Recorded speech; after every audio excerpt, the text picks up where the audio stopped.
33வது திருவிளையாடல். பழி அஞ்சின திருவிளையாடல். முன்னொரு காலத்திலே பாண்டிய மன்னர் சீரும் சிறப்புமாக மனு தர்ம முறைப்படி நீதி வலுவாது செங்கோல் ஆட்சி செய்து கொண்டு வந்த. அப்போ ஒரு அந்தணர், ஒரு பார்ப்பனர், ஒரு வேதியர், அந்த மறைவர் அவரும் அவருடைய மனைவி, அவங்களுக்கு ஒரு கை குழந்தை. இவங்க 3 பேரும் மதுரைக்கு வந்து கொண்டிருந்தார்கள். அந்த அந்தணருடைய மாமா வீடு மதுரையில இருக்கு. அவங்க மாமா வீட்டுக்கு வருவதற்காக அந்த அந்தணர் தன்னுடைய மனைவியையும் அழைத்து கூட தன்னுடைய கை குழந்தையும் வைத்துக் கொண்டு மதுரையை நோக்கி வந்து கொண்டிருக்கிறார்கள். அந்த காலத்துல நடந்துதான் வரணும். கொஞ்சம் வசதியானவங்க, ஜமீன்தார் மன்னர்களா இருந்தாங்கன்னா பல்லாக்கு, மாட்டு வண்டி எல்லாம் கட்டி வருவாங்க. இந்த அந்தணர் அவர் தன்னுடைய மனைவியையும் கை குழந்தையும் அழைத்துக் கொண்டு நடந்து வந்து கொண்டிருக்கிறார். வெயில் நேரம். வெயில்ல அவங்க மனைவிக்கு ரொம்ப களைப்பாயிருது, ரொம்ப களைச்சு போயிடுறாங்க. ஒரே அந்த அந்தணர் பார்க்கிறார், தன்னுடைய மனைவி களைப்பா இருப்பதை கண்டு அவங்களுக்கு தண்ணி கொண்டு வந்து கொடுக்கணும்னு சொல்லி அங்க ஒரு ஆலமர நிழல்ல அவங்க 2 பேரையும் அமர வைத்து விட்டு, நான் போய் உனக்கு தண்ணி கொண்டு வரேமா அப்படின்னு சொல்லிட்டு அந்த அந்தணர் கிளம்பி போறார்.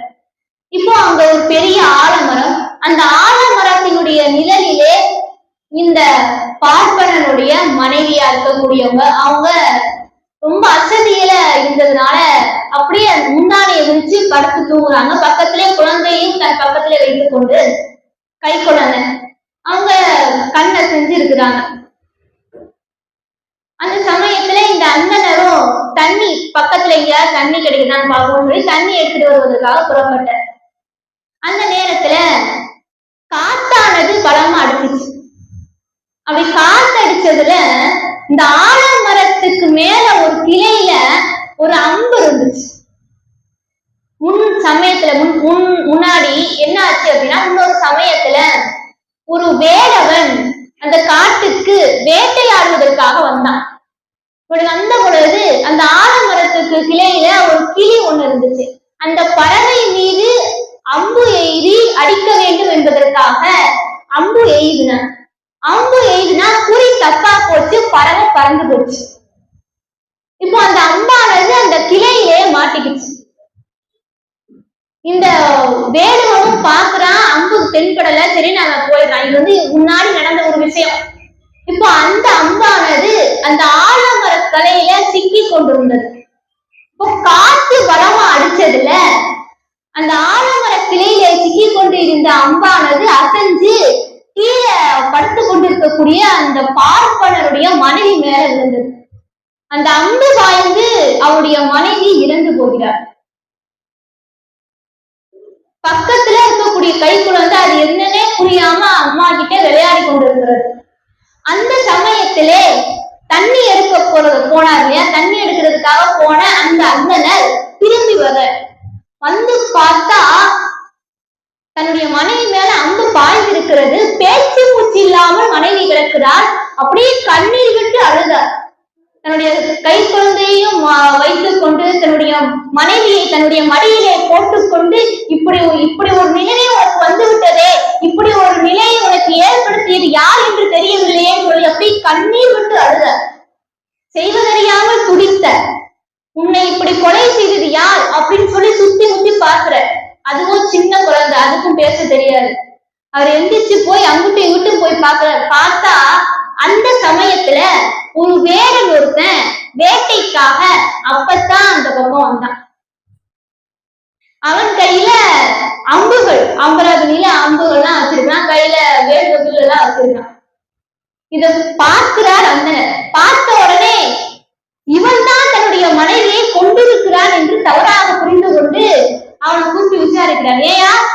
ஏன் வேடுவனை, எதற்காக என்னுடைய மனைவியை கொன்றார், எதுக்கு என் மனைவியை கொண்டேன்னு சொல்லி கேட்கிறார்.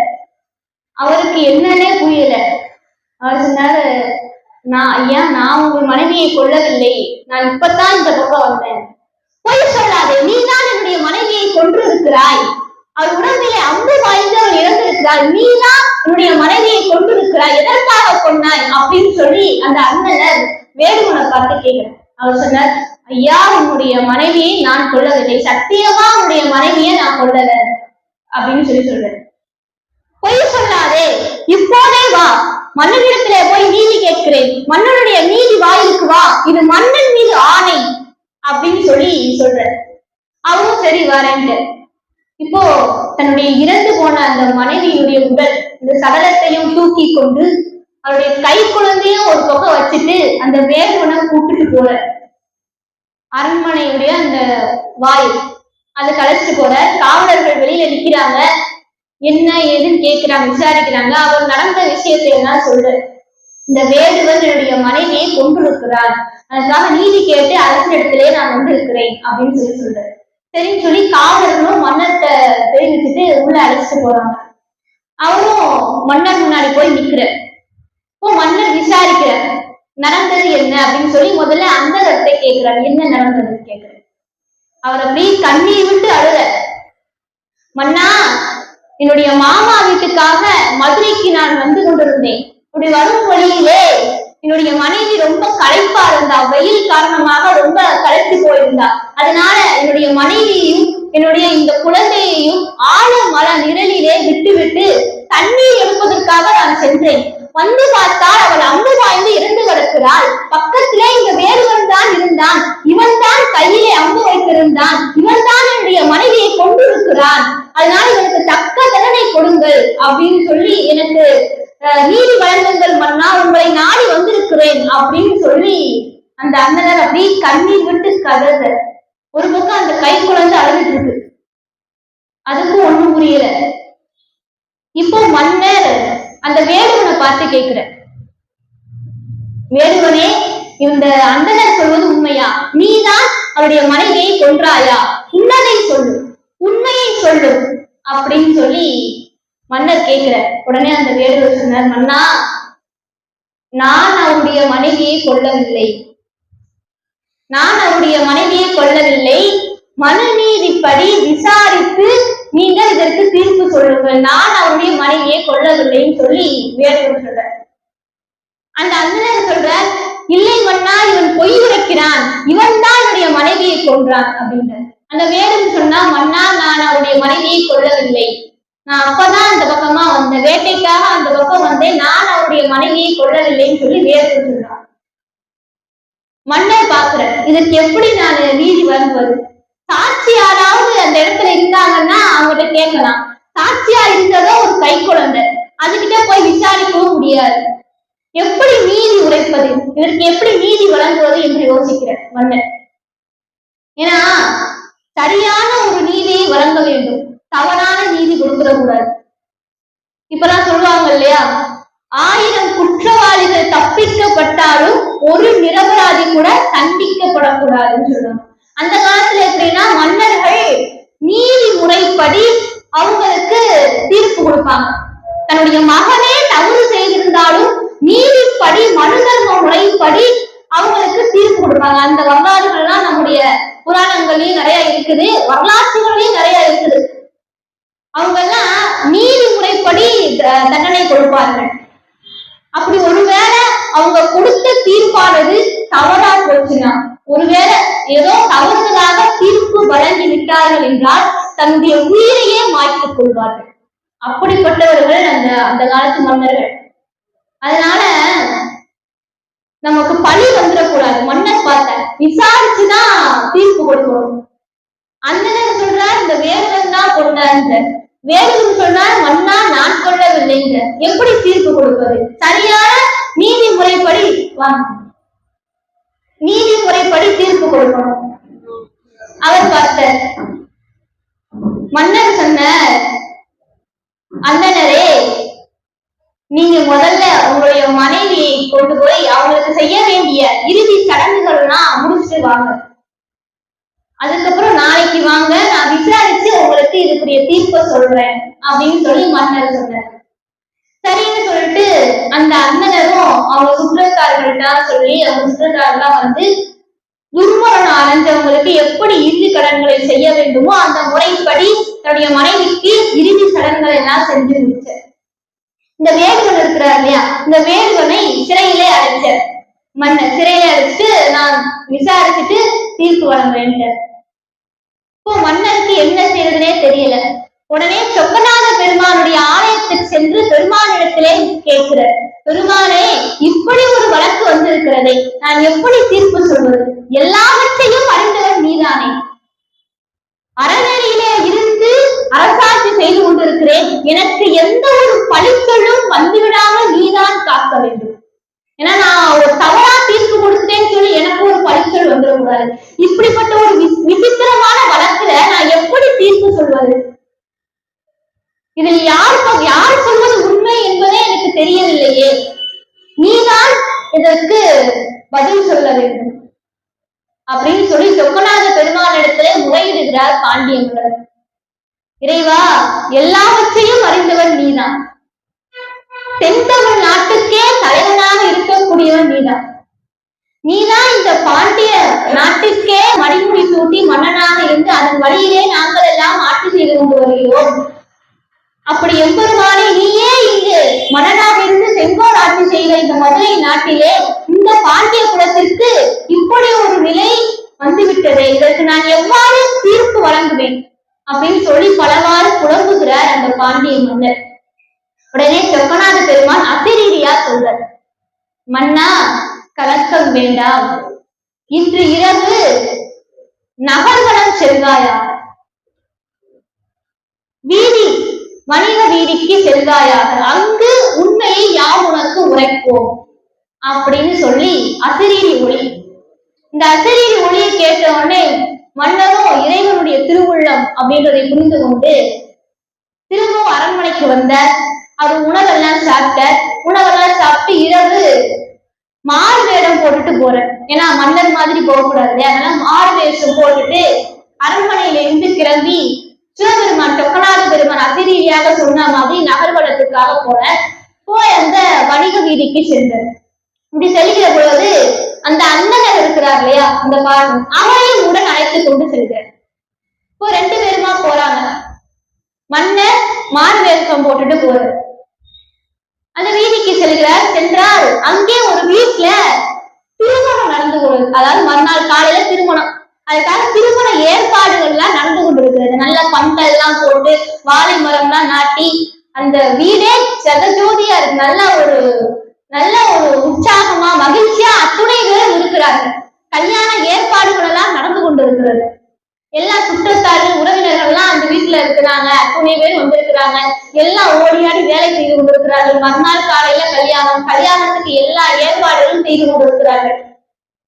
அப்படி நல்ல ஒரு மங்களமாக அந்த வீட்டிலே திருமணம் ஏற்பாடுகள் நடந்திருக்கு. அந்த வீட்டுல அந்த திருமணத்துக்கு சம்பந்தமே இல்லாம ஒரு 2 பேர் பாக்குறதுக்கு அப்படியே பனைமர உயரத்துல இருக்கிறாங்க. ஒரு பூஜம் மாதிரி இருக்கிறாங்க, ஒரு அரக்கர் மாதிரி இருக்கிறாங்க. 2 பேர் அந்த வீட்டு வாசல்ல நிக்கிறாங்க. அவங்க யாரு கண்ணுக்கும் தெரியல. இந்த பாண்டிய மன்னருடைய கண்ணுக்கும் அந்த அண்ணனுடைய கண்களுக்கு மட்டும்தான் தெரியும். அவங்க யாருன்னா யமனுடைய தூதுவர்கள், யம தூதர்கள் 2 பேர். அவங்க 2 பேரும் அங்க இருக்கிறாங்க. இந்த மன்னரும் அண்ணனரும் அவங்க பக்கத்துல போய் நிக்கிறாங்க. அப்போ அவங்க 2 பேரும் பேசிக்கிறாங்க. அவங்களுக்கும் தெரியல, இவங்களுக்கு தெரியும். அதாவது எல்லாரும் போல இவங்க நம்ம பக்கத்துல நிக்கிறாங்களேன்னு தெரியுதே தவிர இவங்களுக்கு நம்மள தெரியும் என்பது அவங்களுக்கும் தெரியாது. இப்போ யமதூதர்கள் அவங்களுக்குள்ளேயே பேசிட்டு இருக்காங்க.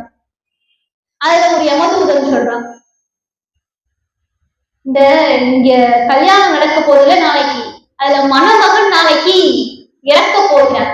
அவனுடைய உயிரை கொண்டு போகணும். எப்படி அவனுடைய உயிரை கொண்டு போகுது அப்படின்னு சொல்லி யோசிச்சுட்டு இருக்காங்க. இப்போ அப்படி பேசிக்கிட்டு இருக்கும் பொழுது அந்த அண்ணனரும் மன்னரும் அவங்க பக்கத்துல நின்று இவங்க என்ன பேசிக்கிறாங்கன்னு சொல்லி கேட்கிறாங்க. அதுல ஒரு யமதூதர் சொல்றாரு, இப்படி கேட்டவனே சொல்றாரு, உயிரை கொண்டு போறதுன்னா அவ்வளவு பெரிய விஷயமா, அதெல்லாம் கொண்டு போயிடலாம்டா அப்படின்னு சொல்லி அவர் சொல்றாரு. இன்னொருத்தர் சொல்றார், அது இல்லடா, நம்ம உயிரை கொண்டு போனாலும் நம்ம தான் இதை செஞ்சோன்னு யாருக்கும் தெரியக்கூடாது. சரியான நேரத்துல நம்ம யமதர்மன் சொன்ன மாதிரி உயிரை கொண்டு போயிடும், இல்லைன்னா அவர் கோவப்படுவார் அப்படின்னு சொல்லி அவர் சொன்னார். உடனே பக்கத்துல இருக்கிறவர் சொன்னார், டேய் அதெல்லாம் ஒரு பெரிய விஷயம் இல்லடா, யாருக்கும் தெரியாம நம்ம உயிரை கொண்டு போயிடலாம். இப்படித்தான் நேற்று ஒரு அண்ணனர் ஒருத்தர் அவருடைய மனைவியுடைய உயிர் போக இருந்தது. விதிப்படி அவருடைய மனைவியினுடைய உயிர் முடிந்தது. அவர் எப்படிதான் அந்த மனைவியுடைய உயிரை கொண்டு போவதுன்னு நான் யோசிச்சுட்டு இருந்தேன். அப்பதான் உன் சமயத்திலே அந்த ஒரு வேடுவன் ஒருவன் எய்த அம்பானது ஆலமர கிளையில இருந்தது. லேசா காத்த அடிக்கிற மாதிரி செஞ்சேன். அந்த அம்பானது அந்த மனைவியின் மேல விழுந்து அவர் இறந்து போனார். அதுக்கப்புறம் அவருடைய உயிரை நம்ம கொண்டு போயிட்டோம். நம்ம தான் அதை செஞ்சோம்னு அது யாருக்கும் தெரியாது. செஞ்சது நம்ம. ஆனா அந்த பழி ஏதோ ஒரு வேடன் மேல விழுந்துச்சு. அவன் அப்பதான் அந்த பக்கமா வந்தான், அவன் மேல அந்த பழி விழுந்துச்சு. அதனால நம்ம தான் செஞ்சோம்னு யாருக்குமே தெரியாது. அது மாதிரி இப்பயும் அது மாதிரி செஞ்சிடறாங்களா, நம்ம தான் செஞ்சோம்னு யாருக்கும் தெரியாம செஞ்சிடலாம். உடனே அவன் கேட்டான் பக்கத்துல உள்ளவர், எப்படி செய்வது, என்ன செய்வது, என்ன செய்து அந்த மணமகனுடைய உயிரை கொண்டு செல்வது அப்படின்னு சொல்லி சொல்லும் பொழுது அவர் சொன்னார், டேய் அங்க பக்கத்துல பின்னால ஒரு மாட்டை கெட்டி போட்டிருக்காங்க. அந்த மாடானது கெட்டை அவிழ்த்து கொண்டு ஓடி வந்து மணமகனை முட்டி கொன்று விடும். அதுக்கப்புறம் அவனுடைய உயிரை நாம் கொண்டு சென்று விடுவோம் அப்படின்னு சொல்லி பேசிட்டு இருக்காங்க.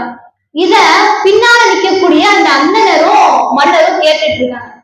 இப்போ மன்னர் சொல்ற, அந்தனரே இப்போது உமக்கு புரிந்ததா, உன்னுடைய சந்தேகம் தீர்ந்ததா அப்படின்னு சொல்லி அந்த மன்னர் சொல்ற. சொன்ன உடனே அந்தனர் சொன்னார்,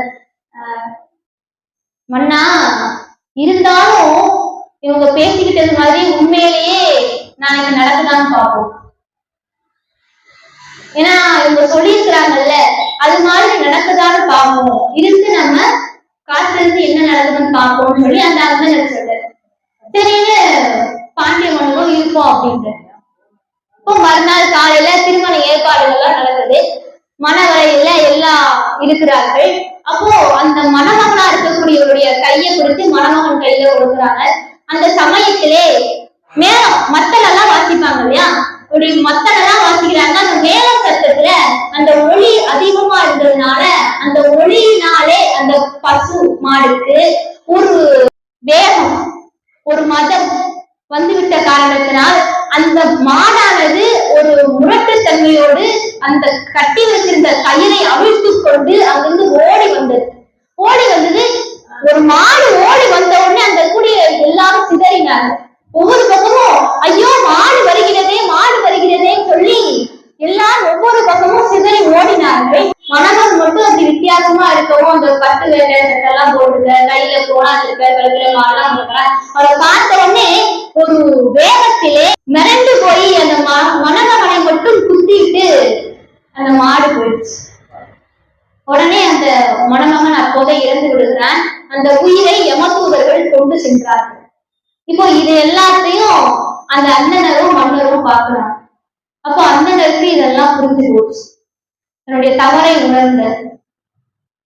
அப்புறம் மன்னர் திரும்ப அரண்மனைக்கு சென்றார். அமைச்சர்களை கூப்பிட்டு நடந்த விஷயத்தை எல்லாம் சொன்னார். சொக்கநாத பெருமாளிடம் முறையிட்டதையும் அவர் அசரீதியாக சொன்னதையும் அவர் சொன்ன மாதிரி அந்த வீதிக்கு சென்று பார்த்ததையும் அங்கு நடந்தவற்றை எல்லாம் சொன்னார். யமதூதர்கள் அவர்களுக்கு பேசிக் கொண்டிருப்பதையும் பார்த்து எல்லாவற்றையும் சொன்னார். சொன்ன உடனே அமைச்சர்களும் எல்லாம் வல்ல சொக்கநாத பெருமாளுடைய திருவருள், அவருடைய அருளால் தவறான தீர்ப்பு கொடுக்காமல் அவர் நம்மை காப்பாற்றி விட்டார் மன்னா அப்படின்னு சொல்லி அமைச்சர்கள் எல்லாம் பேசி அதுக்கப்புறம் அந்த அண்ணனருக்கு அவருக்கு வேண்டும் பொருள்களை எல்லாம் கொடுத்து நீ வேறு ஒரு பெண்ணை திருமணம் செய்து கொண்டு வாழ்வாயாக அப்படின்னு சொல்லி அந்த அண்ணனரை அனுப்பி வச்ச. அப்புறம் அந்த வேடுவன் சிறையில இருக்கிறார். அந்த சிறைக்கு சென்று அவனை விடுவித்து அவனுக்கு வேண்டிய பொருள்களையும் கொடுத்து தன்னுடைய தவறை மன்னிப்பு கேட்டு அந்த வேடுவனை அனுப்பி வச்சு. இப்படி பாண்டிய மன்னர் ஒரு வழக்கு வரும் பொழுது தீர்ப்பு என்ன சொல்வது என்று தடுமாறி இருந்த பொழுது சொக்கநாத பெருமானே அதற்கு ஒரு தீர்வு சொன்னார். அப்படிப்பட்ட ஒரு திருவிளையாடல், பழி அஞ்சின திருவிளையாடல். ஏன்னா ஒருத்தருக்கு இறப்பு எப்ப வரும் அப்படின்னு தெரியாது. ஒரு மரணம் வரக்கூடிய ஒரு நிலை வந்து விட்டால் ஒரு சின்ன ஒரு புழு கூட ஆயுதமாக மாறும். ஆனா அவங்க சொல்லுவாங்க இல்லையா, திண்ணையில விழுந்து இறந்தவங்க உண்டு, தென்னையில விழுந்து பலச்சவனும் உண்டு அப்படிம்பாங்க. ஏன்னா தென்னவர் அவருக்கு மரணம் நடக்கக்கூடிய ஒரு விதி இருந்துச்சு அப்படின்னா அவருக்கு திண்ணையில இருந்து கீழே விழுந்தாலும் இறந்து போயிருக்காரு. ஆனா அவருக்கு விதி இல்ல, இன்னும் ரொம்ப நாள் உயிரோட வாழ்ந்தார் அப்படின்னு சொல்லி விதி இருந்துச்சுன்னா தென்னை மரத்துல இருந்து கீழே விழுந்தாலும் உடைச்சு விடுவார். ஏன்னா சில பேர் சொல்லுவாங்க கட்டில இருந்து கீழே விழுந்தாங்க இறந்து போயிட்டாங்க அப்பெல்லாம் நம்ம கேள்விப்பட்டிருக்கோம். அதெல்லாம் அந்த விதி முடிஞ்சது. விதி முடிஞ்சதுனால எப்படியாவது ஒரு நிலையில அவங்க இறந்து போயிடுவாங்க. அது நமக்கு தெரியாது, நம்ம வேற ஏதாவது காரணத்தை யோசிச்சுட்டு இருக்கோம். அது மாதிரி இந்த ஒரு வழக்கிலே இப்படிப்பட்ட ஒரு நிலையிலே அந்த அண்ணனருக்கும் ஒரு புரிவை ஏற்படுத்தி அந்த அண்ணனரும் புரிந்து கொண்டார். அவருக்கும் ஒரு புரிதலை ஏற்படுத்தி மன்னருக்கும் அந்த பழி ஏற்படாமல் தடுத்து சொக்கநாத பெருமாள் காத்த ஒரு அற்புதமான ஒரு திருவிளையாடல் பழி அஞ்சின திருவிளையாடல். திருச்சிற்றம்பலம்.